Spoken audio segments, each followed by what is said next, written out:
मेरे चैनल हिंदी साहित्य विद रीता में आपका बहुत-बहुत स्वागत है, बहुत-बहुत अभिनंदन है दोस्तों। आज हम सर्वश्री और दलसाल सक्सेना जी की बकरी के विषय में बात करेंगे, जो कि नाटक से संबंधित है और ये जो है परीक्षा के भीड़ से बहुत इम्पोर्टेंट है। तो आज मैंने इस टॉपिक को लिया है, जो कि इसमें सारा जो है आपका भूमिका, प्रकाशन, पात्र और जो सबसे ज़्यादा महत्वपूर्ण है पंक्तियाँ, वो जो है आपको बहुत ही यहाँ पे महत्वपूर्ण मिलेंगे। तो ये चलिए दोस्तों हम लोग स्टार्ट करते हैं। तो बकरी जो है इसका प्रकाशन वर्ष 1974 ईस्वी में है और यह नाटक 2 अंकों में विभक्त है। इसमें आज़ादी के बाद भारतीय राजनीति में नैतिक मूल्यों के पतन तथा गांधीवादी मूल्यों के ह्रास का व्यंग्यात्मक चित्रण मिलता है। और ये मैंने दृष्टि से लिया है, जो कि आपके लिए बहुत ही इम्पॉर्टेंट होने वाला है। और उसके बाद जो है यहाँ पे जो उनके किसके क्या विचार हैं, उनके विचार को भी यहाँ पे दिया गया है। तो बकरी नाटक के संदर्भ में कृष्णदेव पालीवाल के विचार को सही संदर्भ में तराशा गया है। यानी कि उनकी जो मूल कथा है, उनके जो बोली है, उनके जो यथार्थ है, उसमें समस्या का नाटक है। यानी बकरी नाटक ग्रामीण की बोली और वाणी का है, उनकी यथार्थ समस्या का नाटक है। विपत्ति के द्वारा रंग कर्म की मूल प्रकृति को सही संदर्भ में तराशा गया है। यानी कि उनकी जो शैली है, जो नौटंकी है, ये कहाँ से लोक नाटक से तैयार हुआ है। यानी कि गांव के आसपास क्षेत्र में जो लोक कथाएं होती है, जो लोक नाटक होता है, उससे से यहाँ पे इस नाटक को तैयार किया गया है। यहाँ पे देखेंगे दोस्तों कि यह जो संदर्भ में जो कहा गया है, यह कितने आशीष का विषय है कि सर्वेश्वर के कवि, कथाकार, नाटककार एवं निबंधकार की मनोभूमिका में सामाजिक प्रश्नों, सामाजिक चिंताओं की रेखाएं गहरी है। सभी विधाओं में उनकी मूल संवेदना एक है। काव्य की लोक पावभूमि से उपजी चिंताएं ही नाटकों में भरती है और लोक नाट्य शैली को से वे प्रवृत्त हो जाते हैं। यानी कहने का मतलब कि बहुत ही आश्चर्य की बात है कि सर्वेश्वर जी के जो कवि, कथाकार और नाटककार हैं, उनके जितने भी सामाजिक चिंताएं हैं, यानी सामाजिक प्रश्न, चिंताएं, या फिर जो भी वहाँ की जो आसपास के जो प्रश्न हैं, उन सभी पे जो है उनका मूल संवेदना है। ये जो है काव्य जो है लोक कथाएं से ही उपजी हुई है और ये उभर के लोकनाट्य शैली की ओर से प्रवृत्त हो जाते हैं। तो ये कृष्णदत्त पालीवाल जी के विचार हैं। अब हम पढ़ेंगे, उसी के विषय में पढ़ेंगे, बकरी के विषय में जो और भी क्या बातें हुई है भूमिका में। तो यह नाटक इब्राहिम अलका जी के साथ बातचीत के बाद लिखा गया था कि हिंदी में आम आदमी का समसामयिक नाटक नहीं है। यह नाटक ना लिखा जाता यदि हिंदी में कोई ऐसा नाटक होता जिसमें जन चेतना को लोक भाषा और लोक रूपों के माध्यम से सामाजिक अन्याय के साथ जोड़ने का एक नया व्याकरण देखने को मिलता। उसके बाद जो नेक्स्ट जो उन्होंने कहा है, यदि हिंदी के तथा कथित श्रेष्ठ नाटक बड़े प्रेक्षागृहों, भारी तामझाम और विद्वत प्रेक्षक समाज के मुहताज ना होते। यानी कि यहाँ के जो श्रेष्ठ नाटक हैं, वो भारी तामझाम और प्रेक्षक समाज के मुहताज ना होते। यानी कि अगर ये लोक कथा ना होता तो फिर जो है तथा के श्रेष्ठ नाटक कैसे होते। यदि नाटक के नाटककार यश प्रार्थी ना होकर आम आदमी की पीड़ा आम आदमी की जबान में आम आदमी के बीच में ले जाना हिंदी रंगमंच के लिए आज अनिवार्य मानते। यानी कि सर्वश्री सक्सेना जी कहते हैं कि अगर जो है यदि हिंदी के नाटककार यश प्रार्थी ना होकर आम आदमी की पीड़ा आम आदमी की जबान में आम आदमी के बीच ले जाना हिंदी रंगमंच के लिए आज अनिवार्य मानते। क्योंकि कोई भी जो है रंगमंच पे कोई भी जब तक आदमी जो है एक दूसरे के सामने वो रंगमंच पे अपनी भाषाओं को, अपनी लोक गीतों को, लोक नाटकों को जब तक आगे निखारने की कोशिश नहीं करता है, बताने की कोशिश नहीं करता है, तो समाज में पूरी तरह से संदेश वो नहीं जा पाता है। तो निर्देशक के वक्तव्य से बकरी का शिल्प लोचपूर्ण है और इसे नौटंकी और पारसी थिएटर के शैलीगत प्रवाह में बांधा गया है। इसके बाद जो है नाटककार जो हम देखेंगे, नाटककार ने फारसी रंगमंच और पुरानी नौटंकी की लोकप्रिय धुनों का उपयोग किया है, जिसके लिए भाषा को आप मुहावरेबादी और लयात्मक बुनियादी का काम करती हैं। व्यवस्था के समकालीन राजनीति के छद्म और उनके जन विरोधी एवं जनतंत्र विरोधी चरित्र पर प्रहार करता हुआ यह नाटक जनता, विशेषकर ग्रामीण जनता पर लादी गई धर्मांधता और उसमें होने वाले शोषण उत्पीड़न का चित्रण करते हुए एक ऐसे गुस्से का रेखांकन करता है जिसे यदि समग्र यथार्थ से जोड़कर देखा जाए तो जनवादी चेतना के प्रसार में सहायक हो सकता है। यानी कि यहाँ पे जो है व्यवस्था के विषय में बताया गया है, ये लोगों के ये समाज के प्रति दिखाया गया है कि समाज में शोषण और उत्पीड़न होता है, उसको हम अपने यथार्थ से यानी कि जनवादी चेतना, रंगमंच से या फिर नाटक से जोड़कर कैसे लोगों के सामने हम संदेश पहुँचाएँ। उसके बाद जो है नेक्स्ट जो पात्र इसमें है, नट, नटी, भिस्ती, दुर्जन सिंह, करमवीर, सत्यवीर, सिपाही, विपत्ति, युवक, काका, काकी, चाचा, राम, एक ग्रामीण दूसरा ग्रामीण।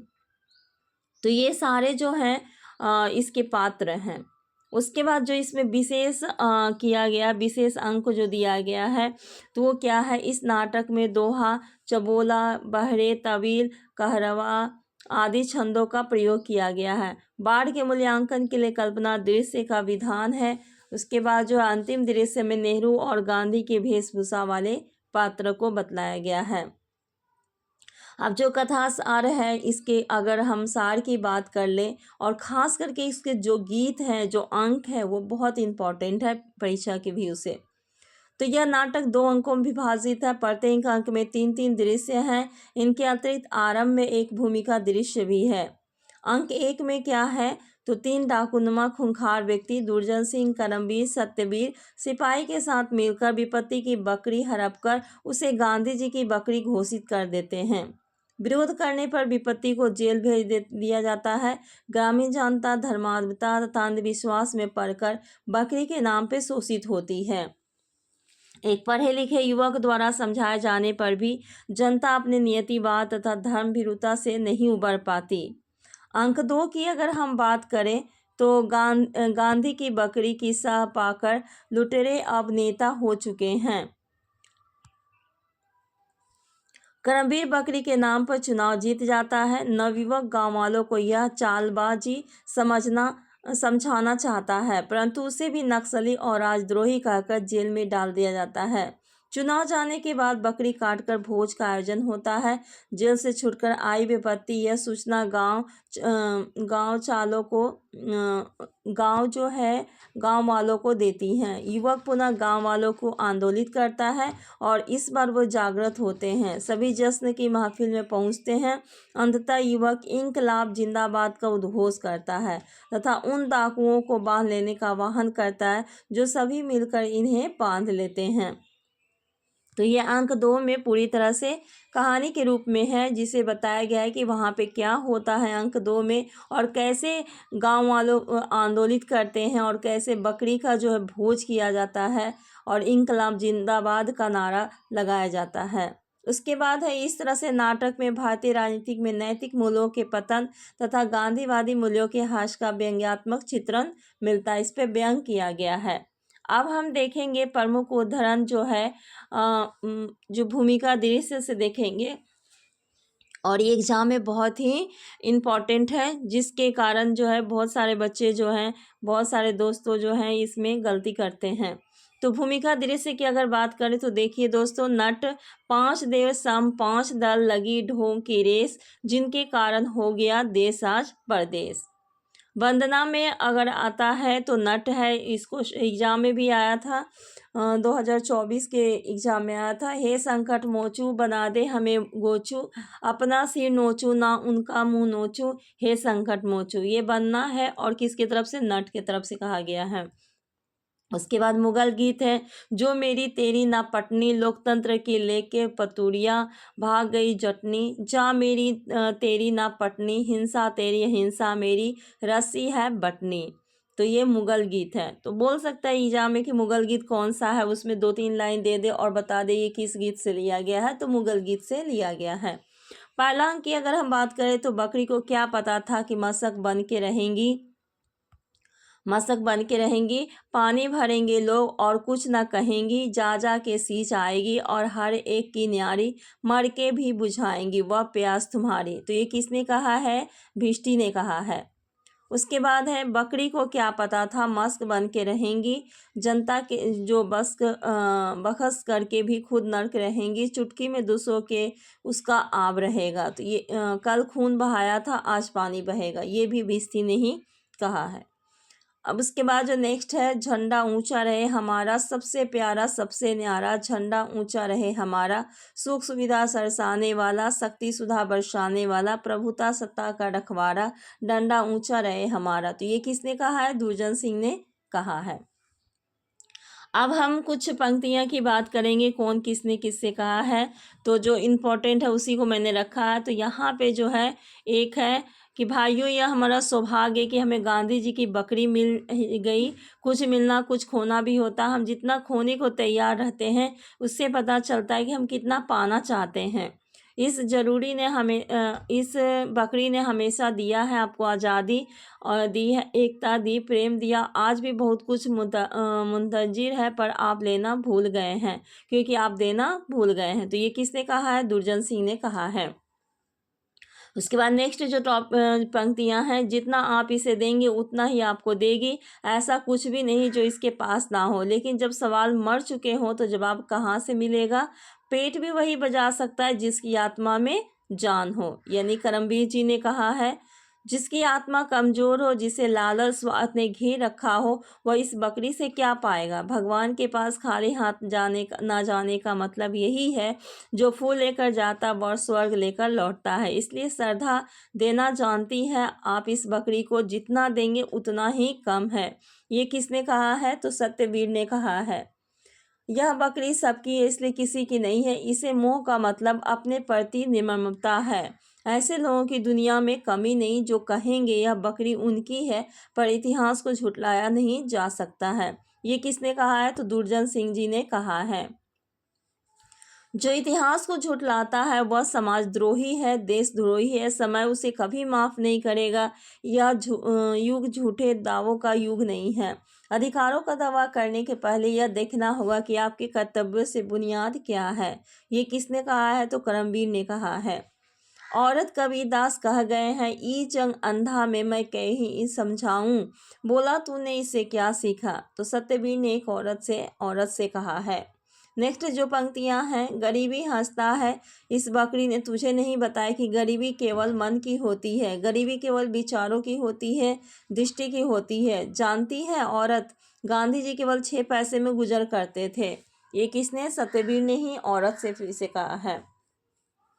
आप लोग समझदार हैं, गांधी जी उनकी बकरी की महिमा जानते हैं। आप जानते हैं कि देवता का मान कैसे करना चाहिए। गांधी जी देवता थे, उनकी बकरी किसी देवी से कम नहीं। अब आप बताइए देवी का मान होना चाहिए या नहीं। ये किसने कहा, दुर्जन ग्रामीण जन से कहा गया है।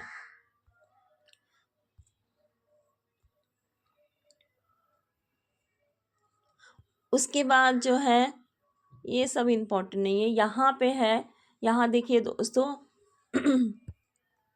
आप सब आए, यह हमारे लिए खुशी की बात है। यह धरती एक चरागाह है जिसकी घास जितनी ही रौदो उतना ही पनपती है। चौपाया अपने जबड़े से घास नहीं कुतरता, दांत होते इसलिए है कि काटते चबाते समय गिना ना जाए। खुशी की बात है कि अभी हम गिन नहीं रहे, इसलिए खुशियों की कमी नहीं, खाने के सामान की भी कमी नहीं। कभी कभी कमी हो जाती है, घास सूख जाती है और यह चरागाह का धर्म है। इसकी पहचान हमें रखनी है। शुरू कीजिए उस हरियाली के नाम पर जो हमारी और रहेंगी, उस दांत के नाम पर जो काटते समय गिनते नहीं, चाहे वे बकरी ही क्यों न हो। तो 2 ही नियम है, तालियां के 2 ही नियम है, दांत तेज और मजबूर हो, घास हरी और कोमल हो, फिर धरती चरागाह से ज़्यादा कुछ नहीं हो पाएगी। शुरू कीजिए इस जनता इस चरागाह के नाम पर। तो ये किसने कहा है, करमबीर ग्रामीण जनकों ने कहा है।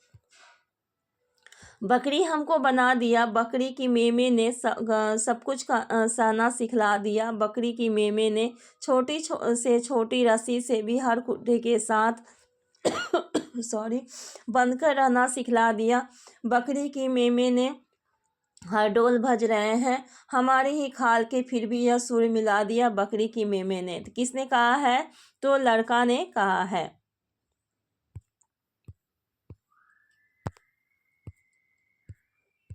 तो इस तरह से दोस्तों ये इम्पॉर्टेंट था जो मैंने जो इम्पॉर्टेंट टॉपिक था उसे मैंने उठाया बकरी नाटक से। ये आपके लिए तो बहुत ही इम्पॉर्टेंट है, आप इसे जो है ध्यान से देखें और पढ़ें, आपको बहुत मदद मिलेगी एग्ज़ाम में। तो वीडियो देखने के लिए दोस्तों आपका बहुत बहुत धन्यवाद।